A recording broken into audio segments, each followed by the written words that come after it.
The views and opinions expressed on What the Frick Live are those of the authors and do not necessarily reflect the official policy or position of the Manifest Network or EmilyMenshouse.org.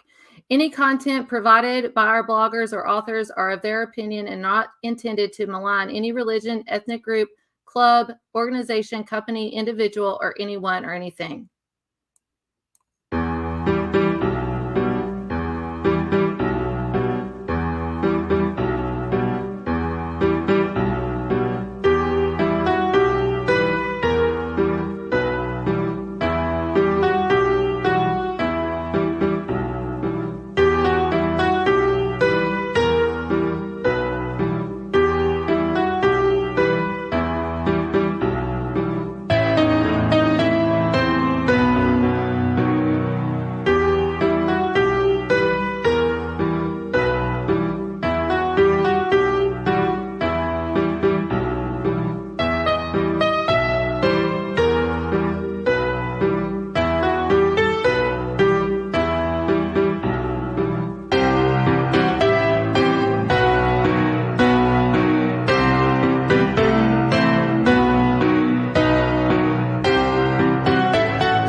Hey, everybody. It's Emily. We are here with What the Frick Live Monday night, 9 p.m. Eastern Standard Time here on YouTube and the Manifest Network on Facebook.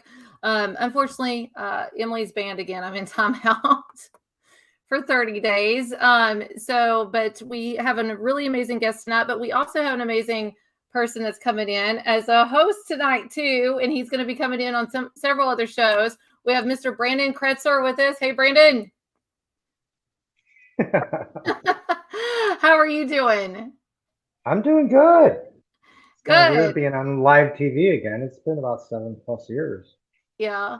But you, how we met though, you have a podcast or you're on the radio, with the show, which is in everybody that's probably done paranormal for a very long time. You probably know who Brandon is, with your past PTS teams and things like that. Yeah.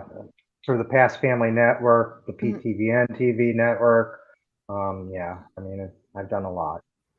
And I'm going to be part 3, but hold on really quickly before I start going into any further. Your podcast is different, or I keep saying podcast. I'm sorry. Radio, is different because you come at it from a different point of view, that you ask your guests like to really truly tell their stories.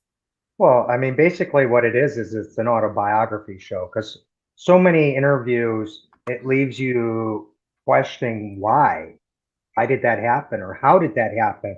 So basically, after watching like A&E's biography and whatnot, I'm like, okay, I'll make an autobiography show, and we'll tell the story from the beginning to the middle till now, so that the listeners actually get to walk in the footsteps of the guests and get a better understanding of what they've endured or encountered. So they get a better understanding where he or she is today. It's really a great idea, honestly, because I know that I've been on there. It'll be part 3 on Wednesday, and I keep saying this is stuff I've never said before. So you really get a good insight to an investigator or somebody that's done a lot of research and study, or have had experiences, spiritual discernment, things like that. So I really enjoy your show, and thank you. Everybody can follow the past at facebook.com past PTS radio, and your shows every Wednesday night. Correct. It's 6 p.m. Eastern Standard Time to 8 p.m. It's a 2-hour show. But here's something unique with Brandon too. He likes to do a lot of UK guests. Well, I'm broadcasting in the UK, Europe, and Australia on the radio stations over there. So I end up having a lot of UK guests, because at that time frame of 6 Eastern, it's 11 o'clock over there. Just about every week I have it. Yeah, I love hearing their stories too. they have amazing testimonies and things to that. But so thank you, Brandon, for coming aboard. Yay. He's in Florida. Yes, he lives the beach life. That is not just a portrait. He lives in paradise, y'all. He really does. Live on the water. Yep. And I live in the Kentucky mountains. And I've said this before, we're going to go live because we're having an amazing guest coming on this evening. And he's just right across the river from me. He's in Ohio. We have never met over the years, but he brings the Appalachian out in me because how I say his name, Mike Ricksecker. He is absolutely phenomenal. He has a podcast or a radio show. No, here I am going back and forth with radio and podcast, but he has a show that I have watched plenty of. He is a little bit of everything, which I absolutely love. Aliens, unexplained, shadow people. Like, we're going to be talking about all this, but he is an Amazon best-selling author, A Walk in the Shadows. He has a series out, The Shadow Dimension, that we're going to be talking about. He's written plenty of books, Ghosts and Legends of Oklahoma. I want to know how Ohio boy got to Oklahoma. Campfire Tales, Midwest Ghostorian. He's a historian too. He's traveled. He's been on all kinds of different TV shows. I'm not going to say everything because I want him to introduce himself a little bit, but let's bring Mike Ricksecker on to the show right now. Hey, Mike. Hi, Emily and Brandon. Thanks for having me on. But Emily, let's get to the real heart of the matter. What your favorite thing that you enjoy about what I do are the game nights with Nicole? Yes. I will always be on Nicole's side. So. And you're always on Nicole's side, right? She's a winner. I'm just kidding. She is, absolutely. She's competitive. I like her. She's competitive. She's totally fun. And she's very much fun. So Nicole, if you're watching, love you. Like, we should maybe do this on a Zoom and have girls against guys this fall or something. There you go. Like, you want to do trivia? Oh, I'm a trivia queen. I will beat you. Like, look at me. I get competitive. I will beat you. History, I got you. Politics, okay, I got you. I got you. Like, but anyway, thank you, Mike, so much for being on the show. We truly appreciate this. And I'm sorry we're not live on Facebook, but if anybody's watching right now, please give it a thumbs up because this is a YouTube thing. I need to promote my YouTube a lot more. And make sure you ring that bell. That's what my son would say. Ring the bell.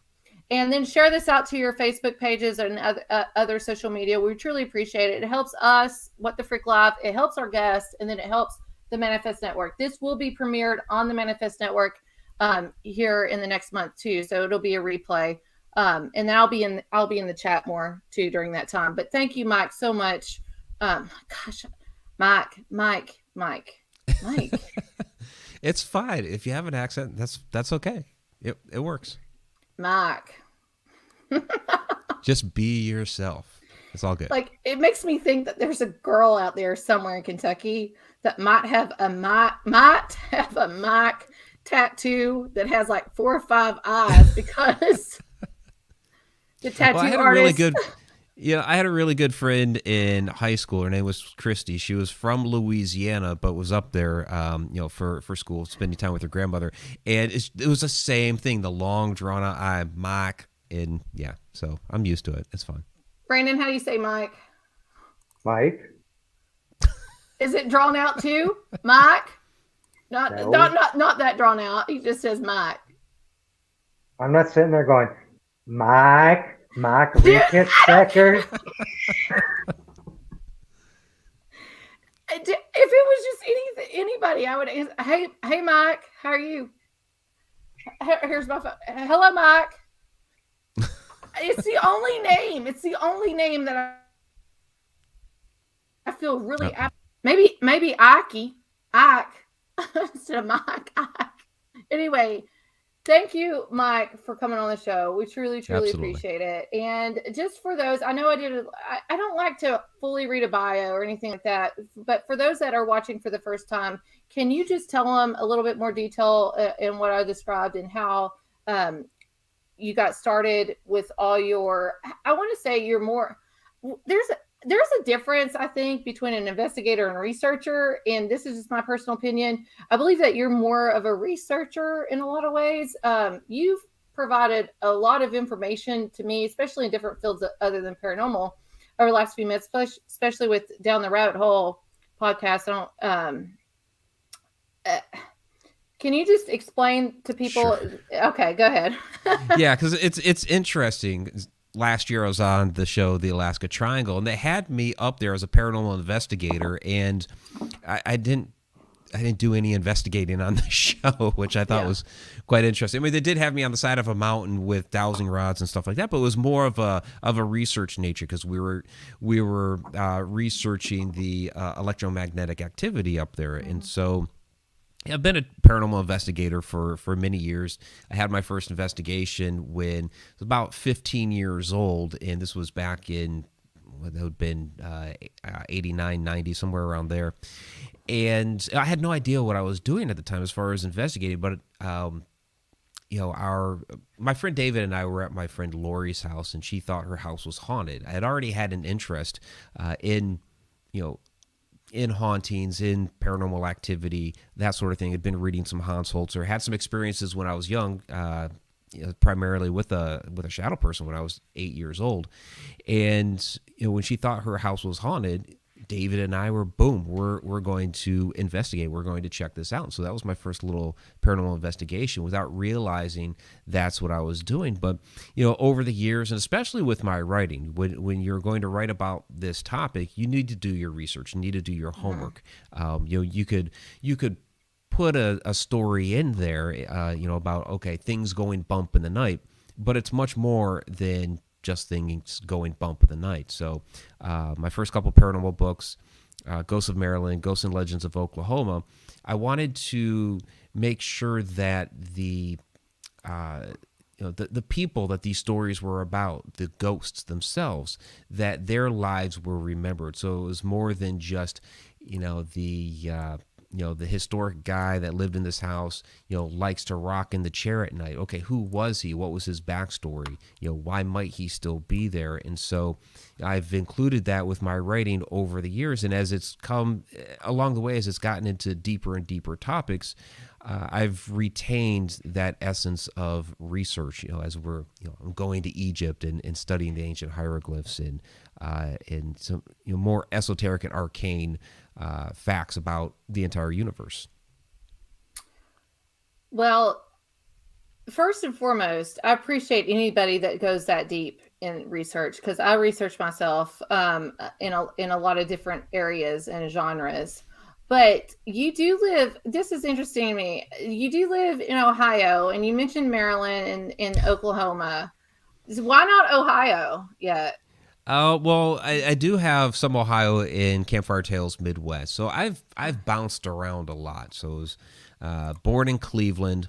When I was 3, we moved to Massachusetts, lived there for 10 years, moved back to Ohio, where I graduated high school. And then I entered the United States Air Force. And so I spent a little time in Texas and Mississippi for training. And then I got shipped up to Alaska, where I stayed for 3 years. Then was transferred to Maryland, spent another 3 years, got out of the Air Force, and spent quite a bit of time for a local company there in Maryland. And during the recession, it was about 2007, 2008, we decided, when I was back with my ex-wife, we decided to give Oklahoma a try, where she had some family, and they were telling us that the recession really hadn't hit them so hard out there. So I tried Oklahoma for 3 years, ended up back in Maryland for a couple of years, ended up back in Ohio. You did a full circle. Yeah, I've bounced around a lot. So, Brandon, any kind of follow-up questions or anything you want to ask? I've interviewed Mike before, so I don't know really. Yeah, he's done the whole autobiography show on me. Yeah. Well, yeah. But so some in-depth stuff I don't know. I've never interviewed Mike, and I'm sad to say this, Mike. You popped up during the COVID stuff that's going on, and I stay at home a lot more. I appreciate it though, because I saw him like, who is this guy Shadow? Because I've had shadow experiences all my life, and that's what got my attention. But then you did. Because I've gone down some major rabbit holes, and you have a rabbit hole show, and I was listening to like aliens and all this stuff. So I'm Like, he's in Ohio. Why have I met him yet or heard about him? I have not. I did not hear about you yet. Yeah, it's kind of interesting because we've both been involved in this for a Mhm. long time, and our paths have never crossed. So I've met Brandon personally a couple of times, though. We Yeah, I go mean, ways back. what was it, 2011, I believe, when we first met, or 2012, 2012 when you had the down PCBN there in Paracon. Waverly, Ohio. Correct, correct. And Yeah. then you were a special guest at Phoenix Rising, my events company at the time. You did Old South Pittsburgh Hospital, if I'm not Yep. mistaken. Yep. And Yep. then I thought, That was probably about 4 years ago now. Yeah. yeah, yeah, and I thought we did something else. I don't remember. Well, I didn't know Brandon either, so don't feel bad. I didn't know Brandon until I was a guest on a show, and then he starts telling me everything. I was like, I think I have heard of Brandon's past teams or PTS teams that Past he's Family had. Network. Yes, that's it. Past Family Network. I have heard of that, but that's how big this field we work in is, honestly. So you're always meeting new people, even if it's the people that's been doing it for a very, very long time. They're, and I admire both Yeah. of you for doing this. You've done plenty of work and research over the years. Like you and there's like probably about 10 other people. You would be go-to people for me, honestly. And I've been doing this for 20 years myself. But I'm retired, so don't come to me no more. Mike, are you going to retire? Not anytime soon. Got a lot more in the tank. So We're going to have a retirement always working party. on projects. We should have a retirement party every year. That should be a Paracon, a retirement Paracon. This is the last year anybody's doing this because I've heard a lot of people saying, I'm not going to do events anymore. This is the last year. And if I have some friends that's probably watching that has said that over and over, let's do a retirement Paracon. It's like the last hoorah. I think you've been to one of the Paracons that I'm thinking, and that's a has-been Paracon. I'm not going to say the name of it out, Is it out in loud. Kentucky? As a matter of fact, it is. Okay. Anyway, Mike, how's the weather where you are? I'm just kidding. Oh my gosh. It rained today. It rained here today. So going into a little bit with Shadow Dimensions, because that really intrigued me, because I've seen a lot over the years in paranormal investigated, but all these years I've ever done it, my first, in my opinion, full body apparition didn't happen until 2017. It's very rare to have a full body apparition, and I can talk about that later. So, but over those years, I've seen a lot of shadow play and shadow people. So, what drew you to this topic, and why are you interested in this? I'm assuming you had your own experiences and things, but you have a book and then you have this series out, so it's played a major role in your life. Right, absolutely. Yeah, the latest work is the Shadow Dimension docu-series. It's running on Tubi and some other streaming networks right now, but if you want to watch it for free, Tubi is the place to go. And then, Walk in the Shadows, Complete Guide to Shadow People, which is my latest book. And it's really like the Shadow Dimension series complements the book, so they go hand in hand. And with the series, we're going to locations like the Conjuring House, Mineral Springs Hotel in Alton, Illinois, to investigate these locations, try to find and interact with this shadow activity, but again, deeper, going down the route of research. So we get into like the ancient origins of shadow entities. We're trying to deduce, okay, are these locations are known to have portal activity? Is the energy powering the portal also causing these shadows to manifest? So we're really, going down that rabbit hole, pun intended. But yeah, I did have, my first real significant paranormal experience when I was a child was with a shadow entity. And like you, I see more shadows than I do apparitions. And that first experience for me, of course, it was frightening because I was only about 8 years old, woke up in the middle of the night, and I saw this tall, dark figure standing in the corner of my room. Had no idea about shadow people, or that, you should call it a shadow person or whatever. I thought there was an intruder in the house and it was about to kill me, because, that's about what you think at 8 years old. Fortunately, I'm still alive to tell the tale, which is great. But it did get physical with me. I'm trying to scream. Nothing's coming out of my mouth because I'm just too frightened.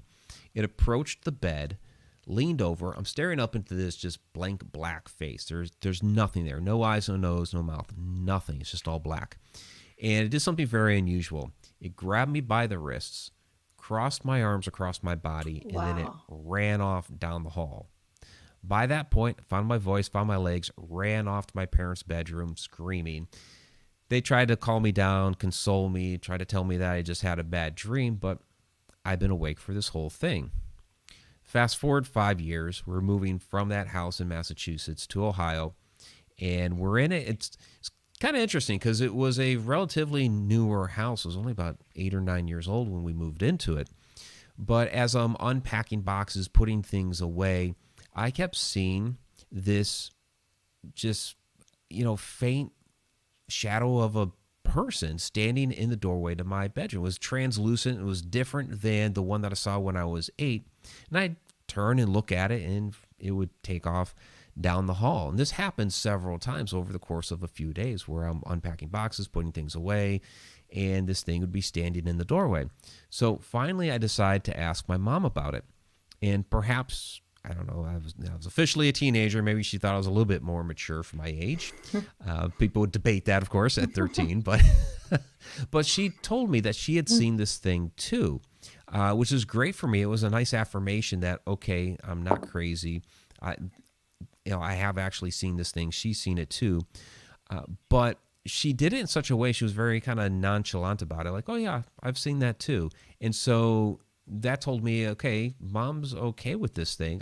There's nothing for me to be frightened about. So I got playful with the thing. And anytime I started seeing him after that, I would call him Tom, like Peeping Tom. And he'd stand in the doorway and say, wow, "Hi, Tom," hold on. That's take off. creepy.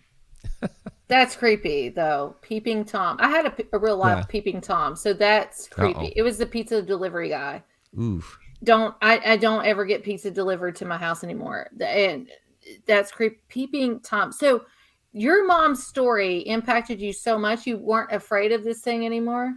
Not that one, because that one didn't do anything. It didn't get physical with me like the other one. It was just, standing there looking in, and then it would take off. So it wasn't doing anything significant. And after a few months, the activity just stopped and it went away. So it wasn't very long term that it went on. And so, yeah, I just decided to get playful with the thing since he wasn't doing any harm. He was just looking in.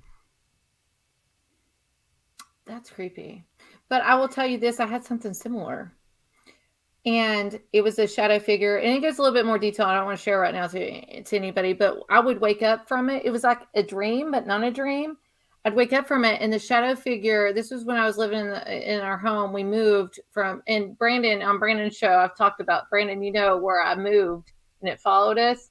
So I would wake up, and the shadow figure was over my bed, but it would almost like evaporate and like move and go underneath, like my door was shut, underneath the crack of the door and then down the hallway. So when you said that, your experience with the shadow figure, that's what I went back to. And I was probably 12 or 13 when that happened. So around there. So why, hold on. I have so many questions, and Brandon, I always want to be gracious to people that are helping me with the show.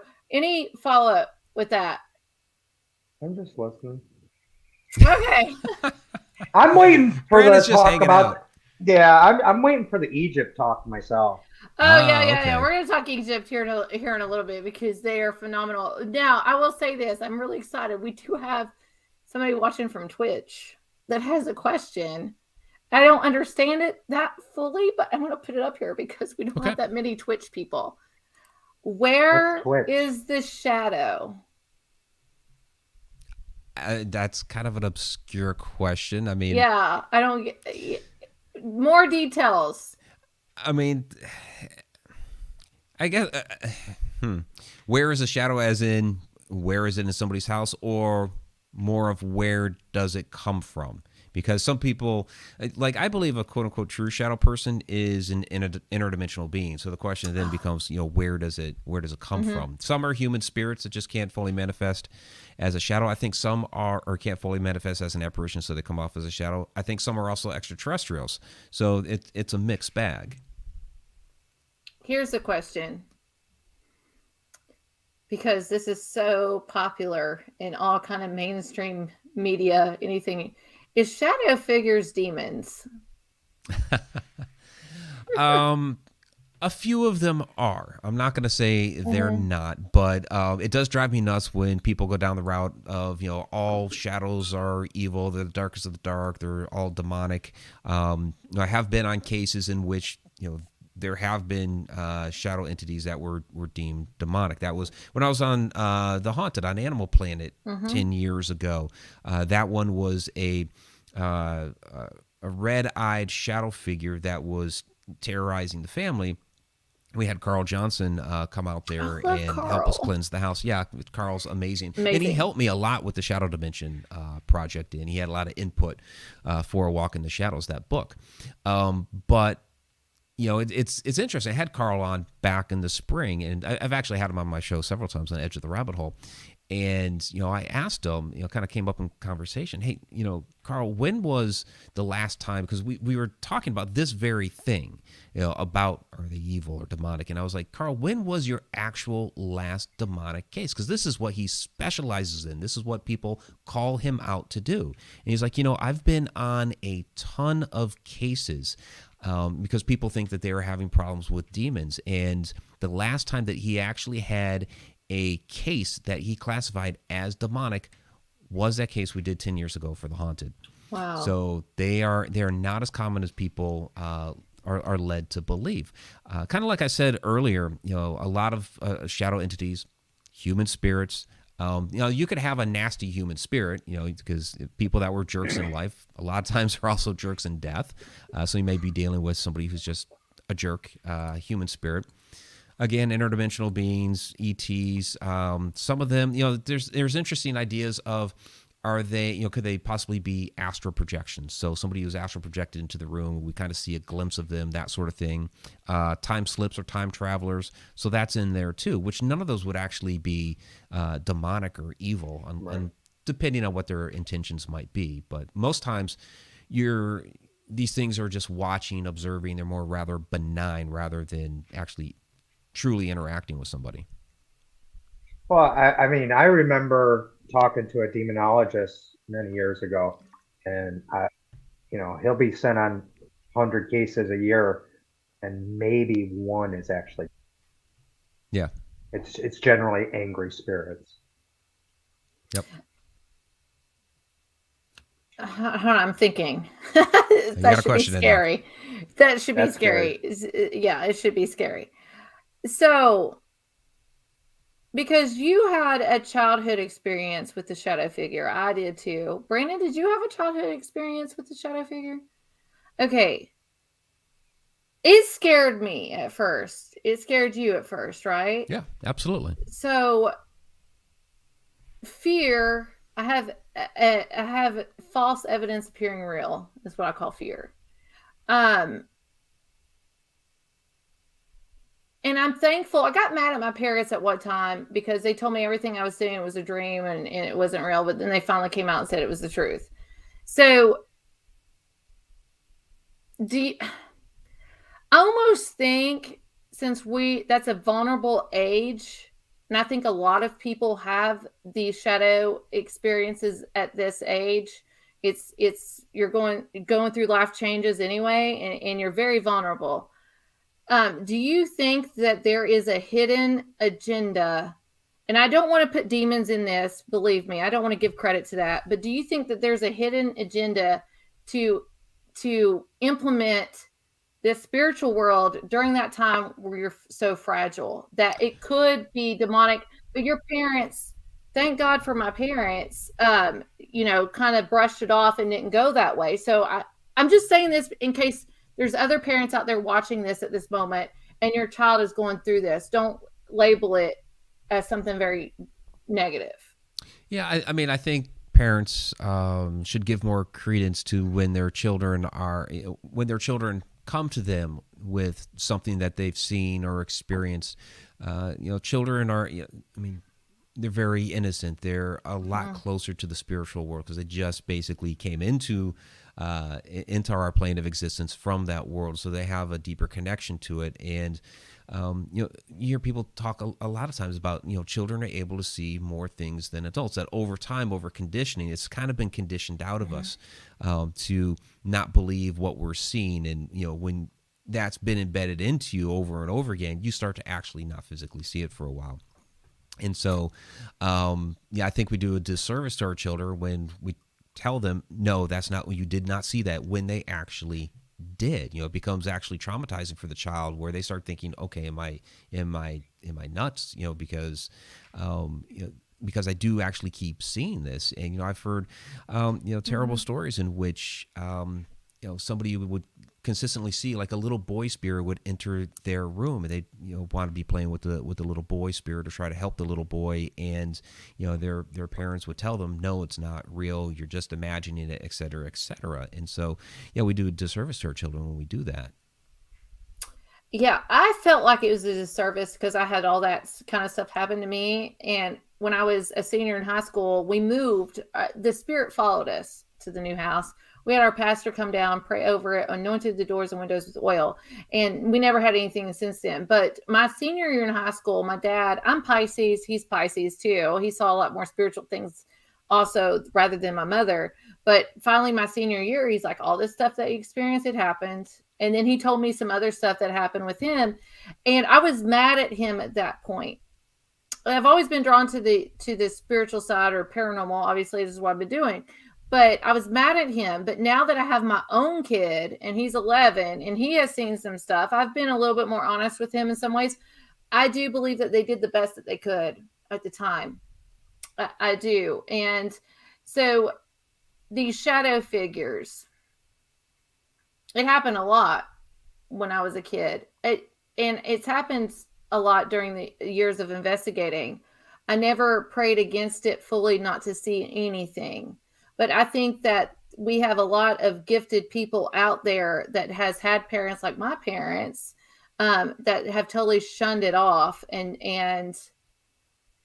I don't know, it's hard to explain in a lot of ways. So what I'm saying and trying to, do you still see the shadow figures, Mike? Oh, yeah. Yeah, I see them more often than I do apparitions. But yeah, when I go out on an investigation, or even sometimes, around the house, I might see a glimpse of a shadow. But yeah, I see them still quite often. And I've even seen you'll find this interesting. I have seen a shadow actually morph into the apparition of a little girl spirit. So she actually started as this shadow smoke at the end of the hallway. We were investigating. This was at Mineral Springs Hotel in Illinois. And as the smoke, yeah, it is. It's fantastic. Yeah, Brandon's been there. And as the smoke was coming down the hall, it actually transformed into the apparition of a little girl. This is on the top floor where many people have actually experienced and interacted with the little girl, the one room up there. And as she was coming down the hall, she stopped right in front of that doorway to that room. We couldn't coax her any closer. We were trying, like, come closer, come closer. There were like 5 of us that saw her up there. So it was absolutely an amazing moment. But yeah, I still see them quite often. Brandon, do you ever see shadow figures? Not anymore. When I investigated, yes. But I'm also very closed-minded now that I'm retired. I close it all off. Mike, or Nicole? You're more Nicole focused when you're investigating. Yeah. Well, if Nicole is watching too, do you all experience these shadow figures in your own home? I mean, we occasionally see things around the house. We have like the ghost of a farmer that hangs out here, and she's experienced a couple of other things. I've seen kind of like fleeting shadows. I'm not really exactly sure who or what they are. Occasionally I might see some sort of like splash of light or what have you. Sometimes we've had something playing around with the lights. Like when our good friend Tim Schoen passed away, we knew that was him. He was coming in and playing with the lights and letting us know that he was here. So yeah, we've had things going on around the house at times. I will admit though, when I hear like different sounds in the house, I immediately go to debunk it.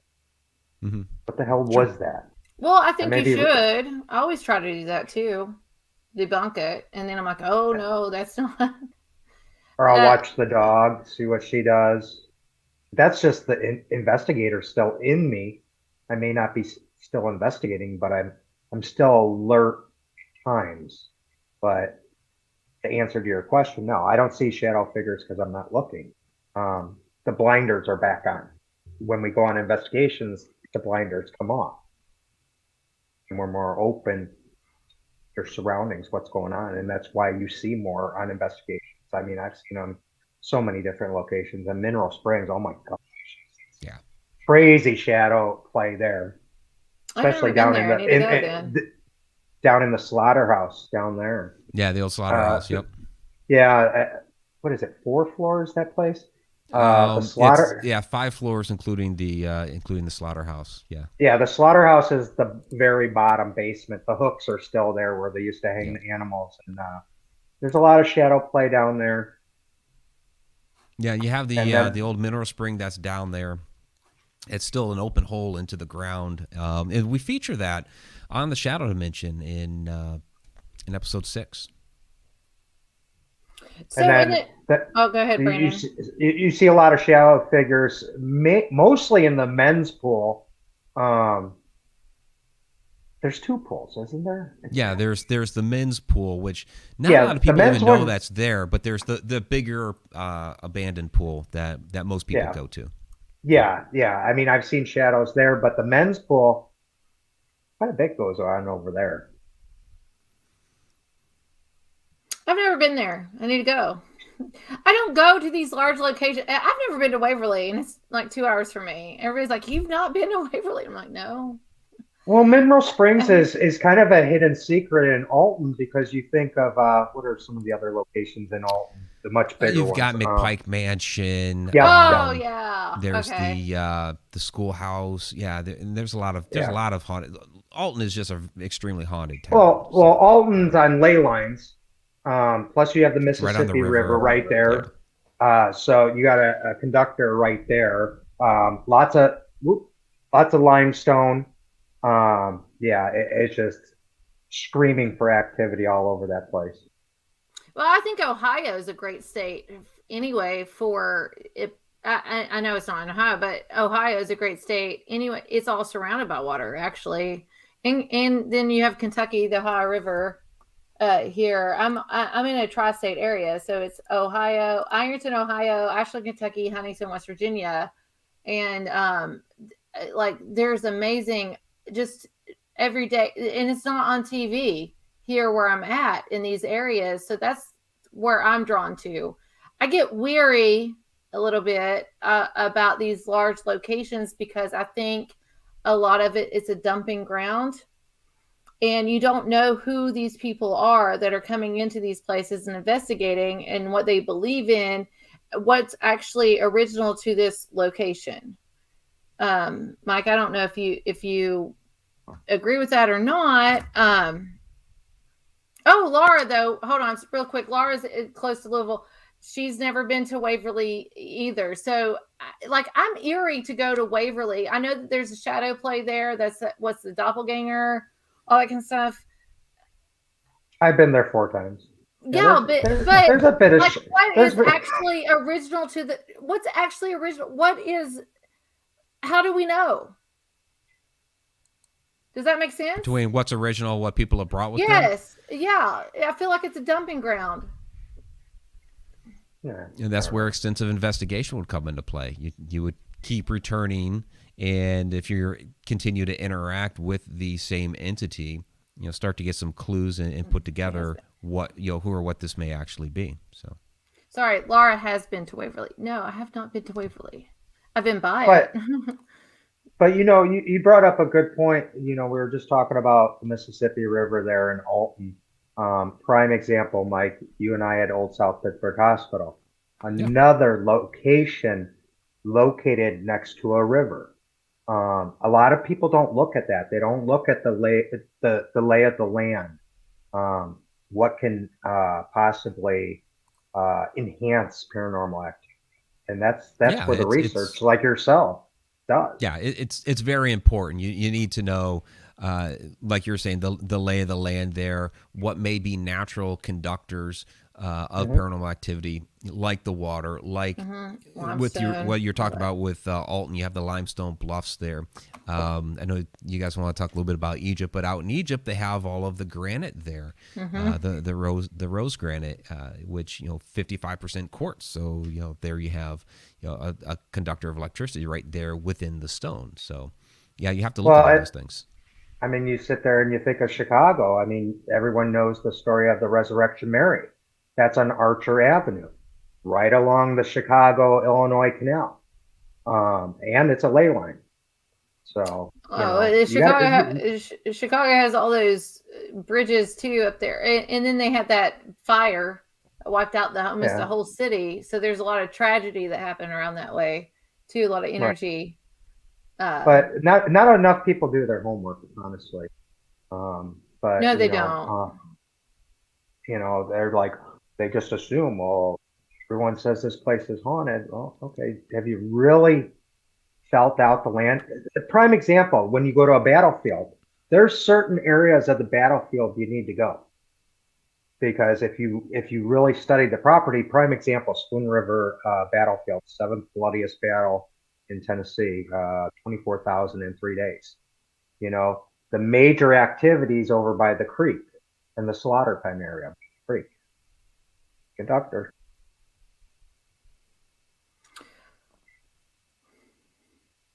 I had a question, but I'm going to hold off on it for a moment. If anybody's watching this, please, if you have a question, ask. I'm going to hold off for a moment. But that makes a lot of sense, Brandon, obviously. And water, and you're by the water too in Florida. Like, nobody thinks about this. Mike, have you ever been to Miami to do paranormal investigations? I've not been to Miami to investigate. I've been to Florida several times, but yeah, not to Miami. Well, Miami and Key Biscayne and Key West, which is Robert the Doll. I Right. want to ask you a question really quickly. What do you think about haunted objects? Interesting that you mentioned Robert the Doll. I mean, here's what I think with the whole Robert the Doll thing. To me, it's an interesting poltergeist case. A lot of people try to say that the doll itself was haunted, and what I think was going on was that Gene was an extremely sensitive young boy, and you hear a lot of these cases where. And I've been on these cases where some adolescent, a lot of times girls, will be expounding that energy that makes all kinds of different things around the house move, and so that ends up being poltergeist type activity happening around the house. I think with Gene, his focus was so much into the doll that it was Gene the whole time making the doll move and do different things around the house. It's just very, very concentrated into one place with that type of activity coming from him, is that type of PK activity. And if there is a haunting with the doll now, I don't think it's some spirit attachment that's been with this doll for decades or whatever. I think if it is haunted now, it's still Gene that has decided to stay with the doll. Okay. Laura just said in the chat room, Shiloh Battlefield in Tennessee is very active. Absolutely, I've been there. And correct me if I'm wrong, that's by water as well. I believe so. Yeah, I think so too. What's that show that was on TV that was all about water? It was the whole city. It had Elizabeth Saint or Saint. What's her name? Elizabeth Saint. I hate to say that. Oh, I don't watch. Ghost of Shepherdstown. Yeah, goes to Shepherdstown, and it all had water. And they're kind of. I'm over here by Mothman. Mothman's 40 minutes from me, and it's all water and everything. I will just tell you this: my grandmother lived up there during that time. She said Mothman was never even mentioned until about 20 years after the bridge collapsed. It was never, she told me it was folklore when I was an itty bitty girl. And she's like, oh, Mothman. But I will tell you this, though. Hellier is about the same, maybe an hour away from me. And she talked about the goblins of Hellier. So Maybe the name had a lot of influence there. Hellier. I'm actually want to go down to Hellier and investigate that and just see, is Cairo, Kentucky, Missouri, Illinois, Tennessee just a coincidence? Its name, I know Cairo 3, the third, I guess. Illinois. Illinois. It's I'm Iowa. sorry. Yeah. Sorry. Cairo, Illinois. Oh man, you just drive in that place, you can feel it. Egyptian artifacts found in that area. Yeah, it's interesting. You see, well, even Ohio has had some Egyptian artifacts found. Now, mainstream, try to deny. But you see a lot of these connections here in the Americas back to ancient Egypt. Even going into like some of the belief systems that you see with different Native American tribes, they have some eerie similarities to beliefs that the ancient Egyptians had, and so you can draw some correlations and ties between these different cultures that supposedly were not connected, but you can find artifacts, you can find beliefs that are very similar. Architecture, of course, you see the different pyramidal structures all over the Americas, and it harkens back, of course, to Egypt. So there are definitely connections there. Oh, what do you have there? Oh, Well, I'm not we playing. got- I'm not the playing. Elephantine I'm Island not. video. Yeah, Okay. I'm not playing the sound or anything. We're just talking about the Egyptian things. Yeah, let's talk about Egypt. Yeah, let's talk about it because it's ancient Egypt for a reason. Okay, there's a lot of stuff that comes out of there. So, Brandon, go ahead with it. No, I'm just- I didn't really follow your trip over to Egypt. I guess the biggest question I have, the number one place I would want to go to in Egypt was the Valley of the Kings. Did you get a chance to go over there? Yeah. We spent some time at the Valley of the Kings. We did that the same day as Hatshepsut's temple. So we did Hatshepsut first, and then we went to the Valley of the Kings. And we went there to Egypt basically middle to the end of June. So we were roasting our butts off. So Yeah, I was wondering how hot it was. it was really hot. So we're talking like 115 degrees, and I was suffering when we were there at Valley of the Kings. I'd been suffering for a couple of days from dehydration, and so I was trying to get myself back into shape, and and that was kind of rough. So I love the Valley of the Kings. I was just not having a very good day that day, but it's absolutely beautiful, and I'd love to explore it some more when it's a little bit cooler. But you go into these old tombs, you see this fantastic artwork all over the walls, and it's phenomenal, to be able to walk into these locations that are thousands and thousands of years old, and you can see that ancient knowledge painted all over the place. It's amazing. Was there a particular location? I mean, as investigators, we all pick up species. Was there just one area or one location that you just really hit you? Yeah, for me, and I think the same is true of a lot of people. The Great Pyramid is absolutely amazing. Yeah. You're watching the Elephantine Island video, so that was another location for me too. But the Great Pyramid, what was fascinating about that was we had special access to there for 2 hours straight, just our little group. We had like 11 people, and it was on the day of the summer solstice. So we got in there early.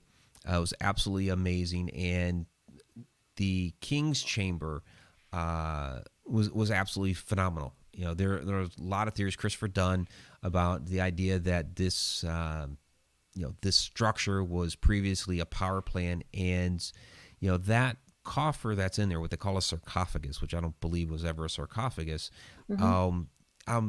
I'm examining this thing, and I'm finding all kinds of like little interesting details about it that I'm calling over. You're seeing Mohammed Ibrahim there in the video, and he runs Guide of Egypt. He's been doing this over 20 years, and I call him Mohammed over. Hey, what do you think of? And just basically the way you could tell there was some sort of lid there, kind of, but you could tell it kind of slid in from the back, and there was a lip around this. That sarcophagus or the coffer that is on three sides, but not the back. The back is completely flat. It's actually lower than the front. It has three holes drilled into it. Yeah, and so I'm pointing this out to him. He's like, I've been doing this for decades and never really noticed before. And he couldn't remember anybody that had really noticed before that lip was only around the three sides and not the back.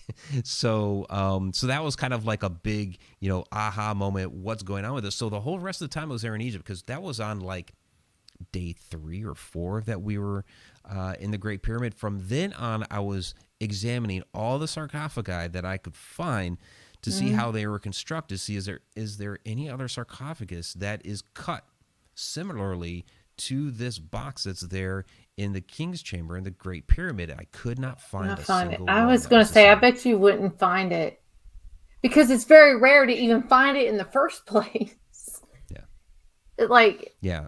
All the others, they were basically, the lids were brought from the top down. They had, a similar type of lip that went all the way around 4 sides, but the lid came straight down. There were none that came in from the back side and slid over like that. Yeah.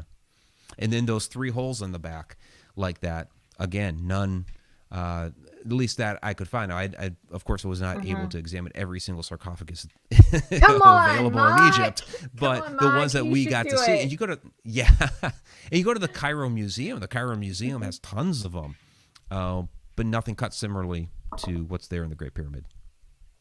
I will just tell you this. I thoroughly enjoyed your trip, and I didn't even attend. I absolutely enjoyed every bit of it. And then when I started liking your photos and started seeing all this stuff, I joined a couple groups dealing with ancient Egypt, and it's amazing and phenomenal. And I'm so glad you were able to take that trip. I think everybody should do that. Also, even the trip to Jerusalem and things, that's on my bucket list to go there and walk the way that they did back in BC or DC. I was thinking AD. Sorry, I was sitting here watching you, looking at comments, all this stuff at the same time. But this stuff is very super important, I believe, and it's history. And how they communicated back then is way different than what we communicate now, but there's always something there that connects us. Does that make sense, Mike, when I say that? Well, yeah, absolutely. I mean, it all, you're talking about the roots of civilization, the beginnings of our humanity. And you see, just even like with the language, Egypt is a Greek name. Their name for their country was Kemet, and Kemet is basically the root of alchemy, which is where we get chemistry today. So you see, how you can trace these, like just the different words, and again, you see the similar structures all over the world, the different pyramids, and so to me, it's fascinating. Connecting all these different aspects of our world together, and so many of those roads go back to Egypt.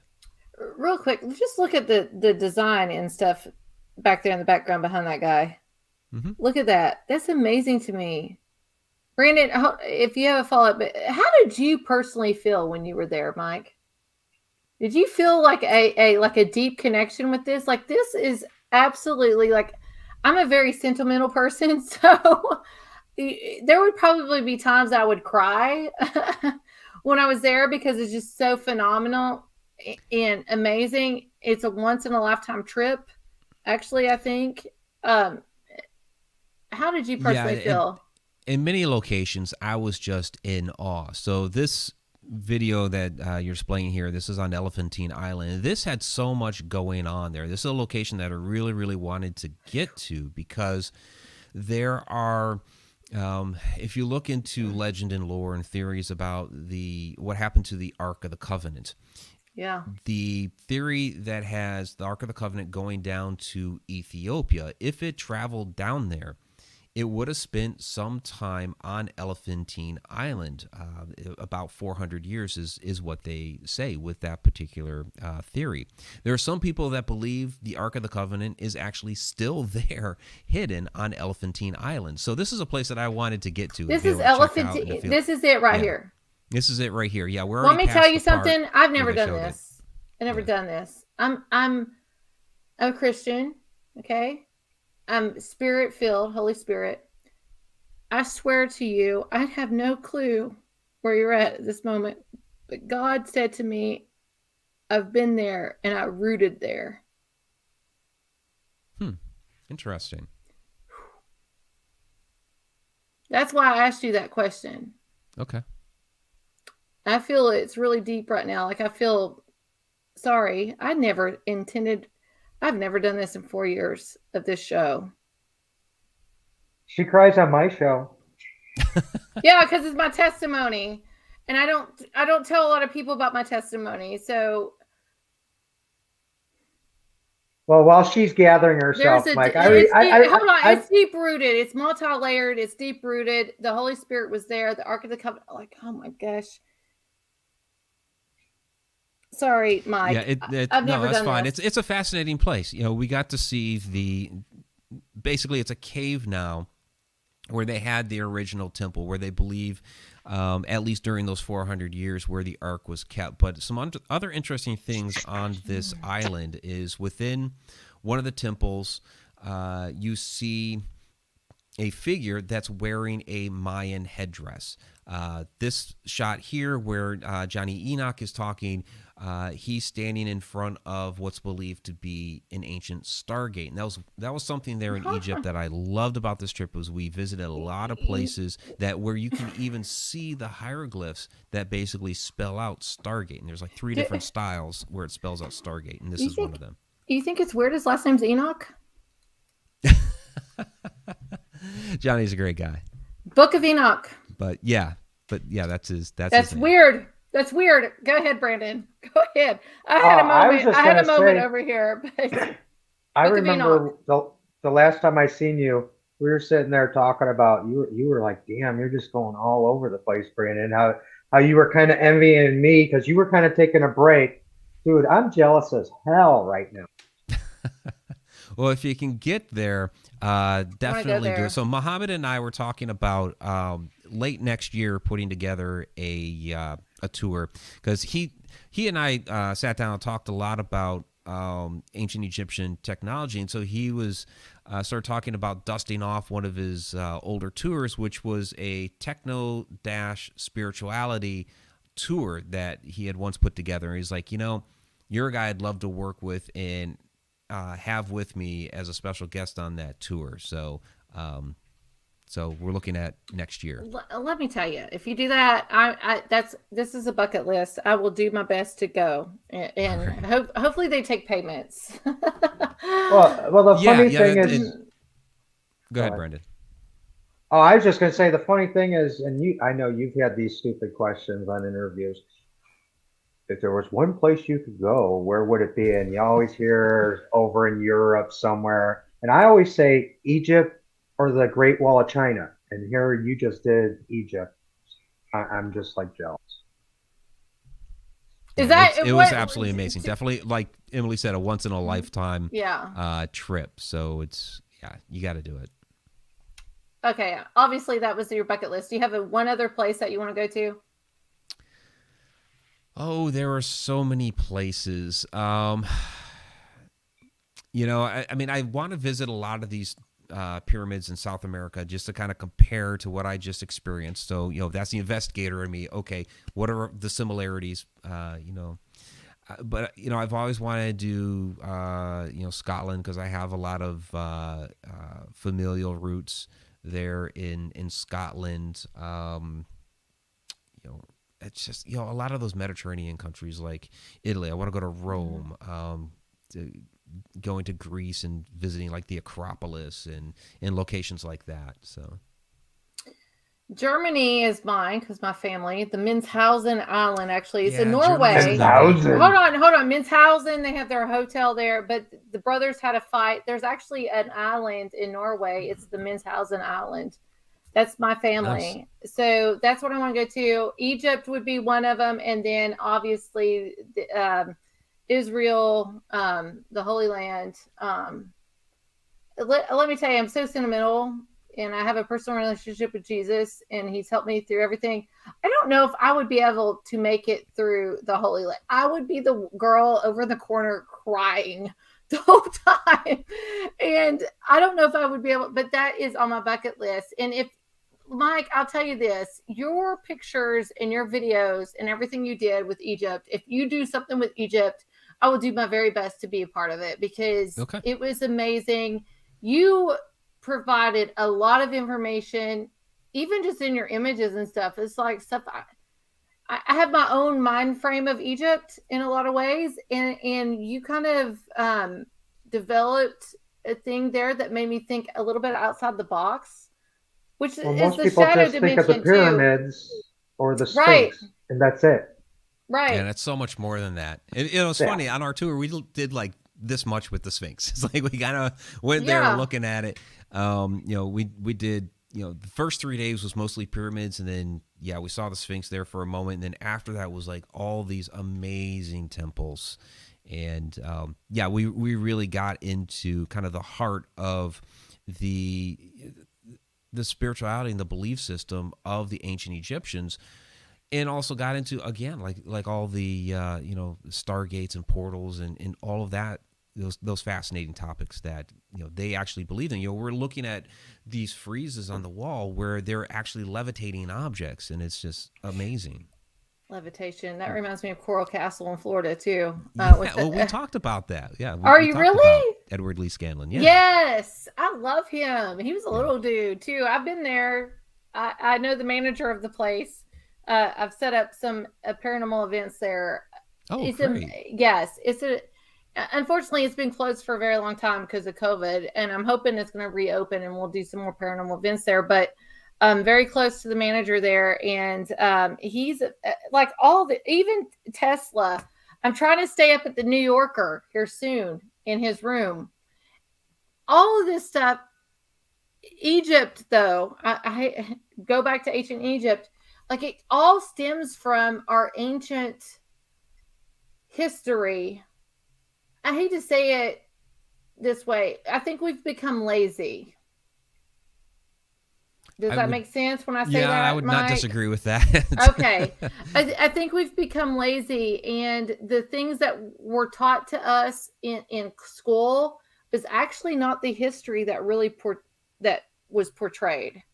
Yeah, it's not, and we're just we're kind of spoon-fed some information, and most people don't ever, make that decision to actually investigate for themselves. They just take at face value what's given to them. And that's a shame, because so much of this information is being lost to time. It's getting twisted and contorted. We're not being told the true stories. And then when other researchers and investigators come forward with, hey, we have discovered this information, or we came to this conclusion based on this, and this, the mainstream just scoffs at it and says, nope, that's not what we've been teaching people for 100 years. Doesn't go with it. It doesn't go. I was never taught Tesla. It doesn't go with our narrative. I was taught Thomas Edison is what I was taught. I love Thomas Edison. Thank you for the light bulb. But all of our electricity that we have right now, y'all, it comes from Tesla.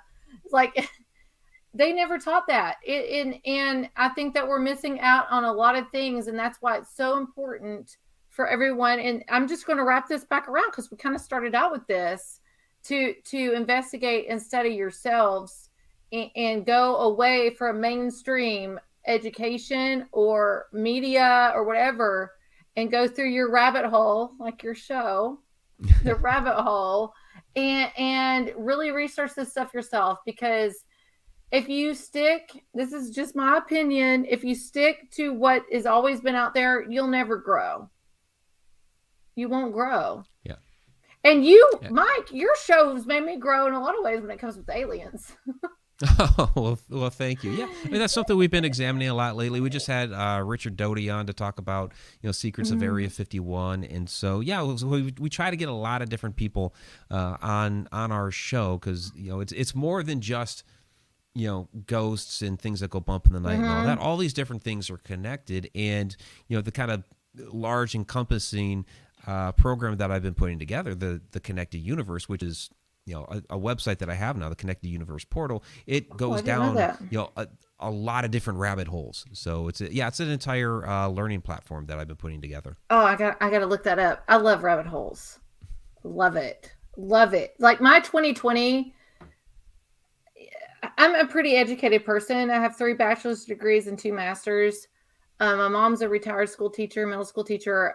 I have done, but let me tell you this, 2020 was my great awakening. And then 2021, whatever I learned, and now I'm learning now, it's all been an illusion. Like it's not what I thought it was going to be. And the rabbit hole podcast that you have has helped out in a lot of ways when it comes to extraterrestrial beings and things that I do. The guests that you have on your show, I actually do type them out. I research them and I go. So thank you for that, by the way, on that. And I think that's how I finally figured out who you were. And I'm like, he's in Ohio. I don't know. He's in Ohio. He's in Ohio, but we have gone over, and I knew that it was going to happen. We always go over a little bit. Brandon, do you have any kind of follow-up or anything, any kind of questions you want to ask Mike before we close this out? No, I mean, he answered. I would, like I said, I just wanted to hear about Egypt. That's why I was excited. We're gonna have to do a whole other. Mike, will you come back on? You can't turn me down right now. This is live. Okay, we're just gonna have to do Egypt. Okay, just Egypt. Yeah, just Egypt. And when we get that information put together, I'll be sure to forward it to you so you have that. And well, that's what the title of the show will be. Just Egypt with Mike. So thank you so much. I have your website up, Ricksecker.com. Any other way anybody can find you, follow you? I have Facebook too. Really quickly. You have Facebook, Media. Instagram, Twitter. I'm on all that social media. For the docu-series Shadow Dimension, check out shadowdimension.com. And of course, you can find it streaming on Tubi and some other platforms. And then, like I said, the learning platform is connecteduniverseportal.com. I still have questions about shadow people. I'm sorry. It's an hour. Everybody's like, you got to do 2 hours to do like a 5-minute break and have commercials. I was like, well, if you sponsor me, I will do. Yeah. I need sponsors, y'all. Just send here to sponsor me. I'll do a 5-minute commercial, put all kinds of different sponsors on there while we take a break in between each hour. But Mike, I said Mike the first time, right? You got it right the first time, and then you look at Brandon. You didn't correct yourself because you ended up saying it with the accent afterwards. Brandon, the second time. That's Mike. There you go. Mike, thank you so much for taking time out of your busy schedule to come on and do this. We will premiere this on Facebook after my 30-day ban. And I'll make sure I was thinking that. You said you had a master's. I was like, oh, you're also a master at getting banned on Facebook. I'll just tell you this. It hit me hard. My first account that I had in 2008 up until February, I was averaging 60,000 live viewers. I was getting paid. And I got it. I woke up one morning, never had a warning or anything. Woke up, it was totally gone. Memories, all that stuff, gone. Like I got literally sick to my stomach. Oh, that's terrible. And then I started another account and I had to get sneaky. I had to learn some sneaky ways, which I'm not like that. I'm a Pisces. I'm truth, honesty, all that stuff. And had to get a fake IP address for the first time ever in my life to start my second Facebook page. Got banned on that. No warning or anything, and I can't even remember what it was. That was probably political, actually. That one. But this third one, I didn't get banned. My account didn't delete. I just got banned over posting y'all got to be careful, I guess, in this way. I posted a documentary I watched about Albert Fish, and it was on Amazon. I posted a link up, and I was like, it dealt with some paranormal activity too. I'm like, if you all like, it opened up my eyes to even something a little bit more darker than what I thought Albert Fish was. And they banned me for 30 days for going live on Facebook because I promoted a violent individual. When did he die? He's like early 1900s. She's a Facebook felon, a repeat offender. Yeah. I mean, at least I haven't been fined financially. So, but I'll tell you this: some of the cops in my town was like, "Are you running for political position? I'll vote for you."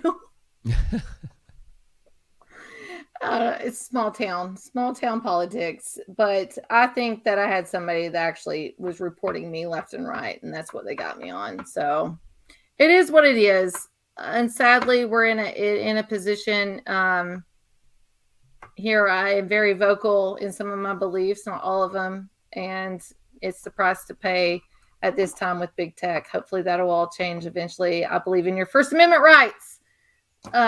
Freedom of speech. I might not agree with you, but you have a right to say whatever you want to say, and I'm an adult, and I will bypass that, and I will not report you and go on my merry way. There we go. I got banned from Albert Fish. So if anybody watches that documentary on or on Amazon, don't post about it. Don't post about it. That's what I got banned for. So, Mike, we will do this. It'll be a premiere. I'll tag you on it. Obviously, okay. I want you to come back on the show because I think the next show should be all about Egypt. We can do that. Yeah, because we only talked about it for about 10 minutes. Yeah, like amazing experience. Yeah, not even. Goes by so fast. So thank you so much. I do have your YouTube, Haunted Road Media. But you have other YouTube too with your rabbit hole? Well, yeah, the Edge of the Rabbit Hole is its own YouTube channel. We broke that off of the Haunted Road Media YouTube channel about a year and a half ago, just kind of keep them separate because YouTube was getting confused as to, okay, is this short form channel or is this a live stream channel? So we just separated the two. Well, go and I've had his and everything. All of it's in the description here too on YouTube. All of his sites and things. Go, please follow him on all different media networks. He's amazing, awesome. Thank you for everything that you do with the paranormal. Honestly, very few people do the research that you do, and thank you so much. Yeah, thank you so much for having me on, Emily. It's been fantastic. And Brandon, again, great seeing you, buddy. Yeah, it's been a while, but yeah. So we'll see you all next week here at 9 p.m. Eastern Standard Time on Manifest Network. I'll see if I'm banned at that time, but we're going to have Flat Earth guy Dave Weiss. That's the second time he's coming on the show. Like, he gets it all stirred up. Hold on, Mike. Do you believe in the Flat Earth? No. Brandon? Hell no. I kind of do. Mike, you're looking at me like you're a weirdo. I kind of do. Well, it's like my co-host Victoria is really into the hollow earth theory. Oh, I'm into it too. I believe that there are some very large open areas underneath the ground. I mean, like huge, ancient lava tubes and things like that. I'm totally into that. That's fine. But the idea that the Earth is completely hollow and it has its own sun in the middle and things like that, no, I'm not into that. No. I believe in hollow Earth in the way you described. Okay. Not completely hollow. How about hollow moon? That's interesting because when they, smacked the moon with the moon lander, it rang like a bell for an extended period of time. And it's not the mass that the moon should be given its size and what it's supposed to be made of. So I believe that there's a part of the moon that would be hollow for it to have those kind of attributes. I'll say I don't believe in the idea that the moon is a space station, some sort of ancient spaceship, but hollow in some fashion, yeah, sure. Do you think the moon landing really existed, or was that the Stanley Kubrick? I believe it happened. Yeah, I believe Okay. the moon landings happened. So what's interesting, Jay Widener has an interesting theory in that the moon landings happened, but Kubrick also did the filming and created what we saw, because that would be more palpable for the American audience. But the actual moon landings themselves, we didn't see. So it's kind of interesting where he believes in both. I see that though. Yeah, he has an interesting Makes sense. documentary on that. So. All right. Well, anyway, we're going to close this out. We went 15 minutes over. Thank you, Mike, so much for being a guest tonight. Brandon, awesome to stepping in. We're going to see him a little bit more of Brandon in the next several episodes or I don't know, interviews here with What the Frick Live. Thank you, everybody, for viewing. Please share this out. It helps our guests. It helps the show. It helps Manifest Network. And we'll be here again next Monday at 9 p.m. Eastern Standard Time with Dave Weiss, the Flat Earth Guy. Thank you, everybody. We love you. Have a wonderful week. We'll see you next week at 9 p.m. Eastern Standard Time.